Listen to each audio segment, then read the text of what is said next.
पुरस्कार। पहला अध्याय। आकाश में काले बादल घुमर रहे थे। पर्वतमाला के आंचल में समतल भूमि से मिट्टी की गंध उड़ रही थी।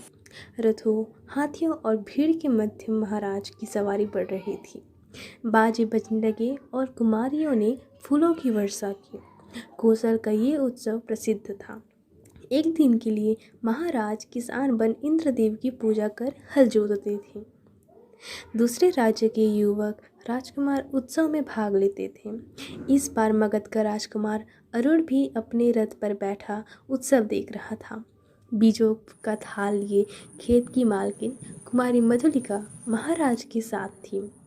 सब लोग महाराज का हल चलाना देख रहे थे और राजकुमार अरुण देख रहा था मधुलिका का भोला सौंदर्य। उत्सव का प्रधान कार्य संपन्न हुआ। महाराज ने मधुलिका को खेत का पुरस्कार दिया। थाल में कुछ स्वर्ण मुद्राएं। मधुलिका ने थाली सिर से लगाया, किंतु स्वर्ण मुद्राओं को महाराज पर न्यों धारण करके बिखेर दिया। कहा, देव, मेरे पितामहों की भूमि बेचना मेरे लिए अपराध है। वृद्ध मंत्री ने कहा, अबोध, क्या कह रही है? राजा की कृपा का तिरस्कार। महाराज के संकेत पर मंत्री ने कहा, देव, वाराणसी के युद्ध के वीर सिंह मित्र की एकमात्र कन्या मधुलिका है।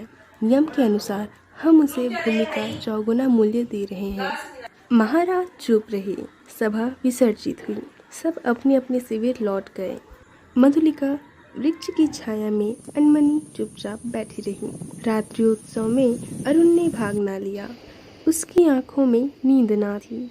अरुण ने देखा रक्षक सो रहे हैं। वह उस वृक्ष के नीचे जा पहुंचा, जहां मधुलिका निद्रा का सुख ले रही थी। कौन? मधुलिका ने चौंक कर पूछा। देवी, मैं मगध का राजकुमार। मैं तुम्हारे अनुग्रह का प्रार्थी हूँ। मेरा हृदय तुम्हारी छवि का दास बन गया है। मैं कौशल नरेश से तुम्हारी भूमि तुम्हें दिलवा दूंगा। मधुलिका ने कहा, नहीं, मैं राष्ट्रीय नियम नहीं बदलना चाहती, चाहे मुझे कितना ही दुख हो। मधुलिका उठकर चल दी। राजकुमार लौट गया। मधुलिका ने राजा का अनुग्रह नहीं लिया। वह दूसरों के खेतों में काम करती और कठिन परिश्रम से जो सूखा अन्न मिलता उसे खाकर झोपड़ी में पड़ी रहती। आसपास के किसान उसका आदर करते थे। इस तरह दिन, सप्ताह, महीने और वर्ष बीतने लगे। दूसरा अध्याय। मधुलिका बीते क्षणों को याद कर रही थी। अत्यधिक गरीबी ने उसे और अधीर कर दिया था। बाहर वर्षा ने भीषण रूप धारण कर लिया। गड़गड़ाहट बढ़ने लगी। मधुलिका अपनी टूटी फूटी झोपड़ी में कांप उठी। सहसा बाहर कुछ शब्द हुआ। मधुलिका ने कहा, कौन है यहाँ? युवक ने कहा, पाथिक को आश्रय चाहिए। मधुलिका ने डंडियों से बना द्वार खोल दिया। बिजली चमक उठी। मधुलिका ने देखा एक पुरुष घोड़े पर सवार है। वह चिल्ला उठी, राजकुमार। राजकुमार ने कहा, मधुलिका, तुम्हारी ये दशा? मधुलिका बोल उठी, और आज आपकी ये हालत? मैं मगध का विद्रोही निकाला गया राजकुमार कौशल नरेश में जीविका खोजने आया हूँ। स्वागत है। शीतकाल के कोहरे से घिरी चांदनी में बैठे अरुण और मधुलिका परस्पर बात कर रहे थे।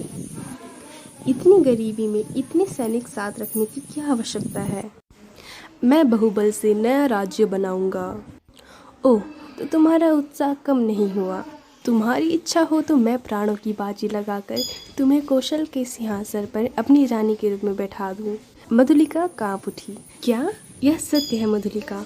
कौशल नरेश तुम्हारे लिए चिंतित है। वे तुम्हारी प्रार्थना अस्वीकार नहीं करेंगे। कौशल के सेनापति अधिकांश सैनिक लेकर दक्षिणास के लिए बहुत दूर गए हुए हैं। जो कहोगे वही करूंगी। मधुलिका ने कहा। अगले दिन कौशल नरेश के दरबार में आकर मधुलिका बोली, देव, 3 बरस हुए मेरी भूमि ले ली गई थी। ओह, तो उसका मूल्य मांगने आई हूँ? नहीं, दक्षिण नाले के समीप उतनी ही जंगली भूमि दे दें। मैं अपनी खेती वही करूँगी।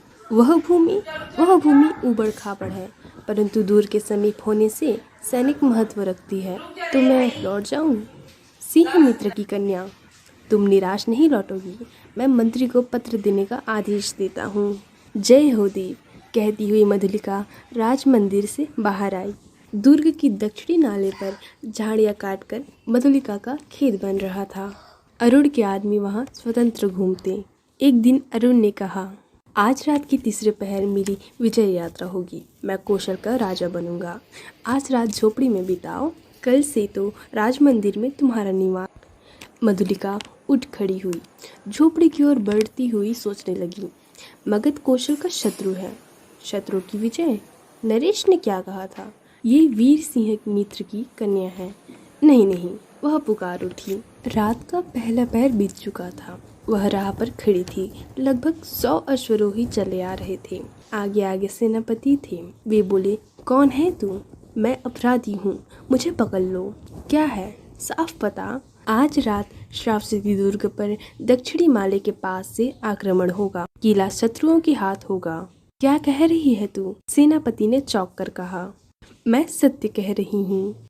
शीघ्र चलो। सेनापति ने 80 सैनिकों को दक्षिण नाले की ओर बनने की आज्ञा दी और मधुलिका को साथ लेकर स्वयं दुर्ग की ओर बढ़ गए। अश्वरोहियों को आते देख प्रहरी चौंक गए। ने सेनापति को पहचाना। श्रावस्ती दुर्ग का द्वार खुला। सेनापति ने पूछा, दुर्ग में कितने सैनिक होंगे? सेनापति की जय हो। 200। बिना आवाज किए उन्हें दुर्ग की दक्षिणी ओर ले चलो। सेनापति ने मधुलिका को पीछे आने का संकेत किया और राजमंदिर की ओर बढ़े। महाराज के पास जाकर बोले, क्षमा हो देव, इसी स्त्री के कारण मुझे यहाँ आना पड़ा। सिंह मित्र की कन्या तुम्हें दक्षिणी नाले के समीप भूमि दे दी गई थी। देव, किसी गुप्त शत्रु ने आज रात दुर्ग पर अधिकार करने का प्रबंध किया है। इसी स्त्री ने यह संदेश दिया है। महाराज ने पूछा, मधुलिका, क्या ये सत्य है? हाँ महाराज, तुमने ये सूचना देकर पुरस्कार का काम किया है। महाराज ने कहा। तीसरा अध्याय। राजकुमार अरुण अपने साथियों के साथ पकड़ा गया। बंदी अरुण को देखते ही जनता जोर से चिल्लाई, प्राण दंड, प्राण दंड। राजा ने सहमति दी। मधुलिका बुलाई गई। तुम्हें जो पुरस्कार मांगना है मांग लो। वह चुप रही। राजा ने कहा, मेरी अपनी जितनी खेती है मैं सब तुम्हें देता हूँ। मधुलिका ने बंदी अरुण की ओर देखा और कहा, मुझे पूछना चाहिए। अरुण हंस पड़ा। राजा ने कहा, नहीं, मैं तुम्हें पुरस्कार अवश्य दूंगा, मांग लो तो मुझे भी प्राणदंड मिले। कहती हुई वह बंदी अरुण के पास जा खड़ी हुई।